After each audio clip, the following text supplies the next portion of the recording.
অনেক আপুদের ক্ষেত্রে কামিজের সাইড ফাড়া ঠিক এই জায়গাটা ছিঁড়ে যায়। আপনি এই সমস্যাটা কিভাবে সমাধান করবেন আজকের ভিডিওতে একদম সহজভাবে শেয়ার করব। তো দেখুন, প্রথমে আমাদের সাইড ফাড়া বরাবর এভাবে হাতের নখ দিয়ে সুন্দর করে বসিয়ে নিতে হবে। অপর সাইডটাও কিন্তু আমরা বসিয়ে নিব।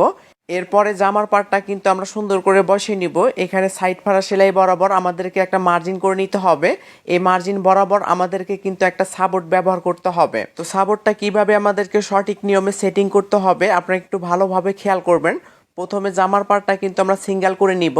এরপরে দেখুন, মার্জিন বরাবর সাপোর্টটা আমরা এইভাবে বসিয়ে নিব। এরপরে কিন্তু একদম সাইড দিয়ে সেলাই দিব। তো দেখুন, এখানে যে সেলাইটা আছে এই সেলাই অবধি আমাদেরকে সেলাইটা শেষ করতে হবে। এরপর কিন্তু সেলাইটা আমরা ঘুরিয়ে তারপরে কিন্তু সাপোর্টের অপর যে সাইডটা আছে সেলাই দিয়ে নিব। অপর পাশেও কিন্তু আমাদেরকে সেটিং করতে হবে। তো জামার পার্টটা আমরা কিন্তু সিঙ্গেল করে নিব।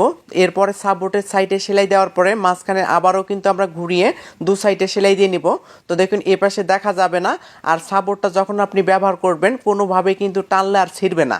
এরপরে জামার পার্টটা উল্টো সাইড থেকে ডাবল ভাঁজ করে এখন কিন্তু আমাদেরকে সাইড ফাড়াটা সেটিং করতে হবে।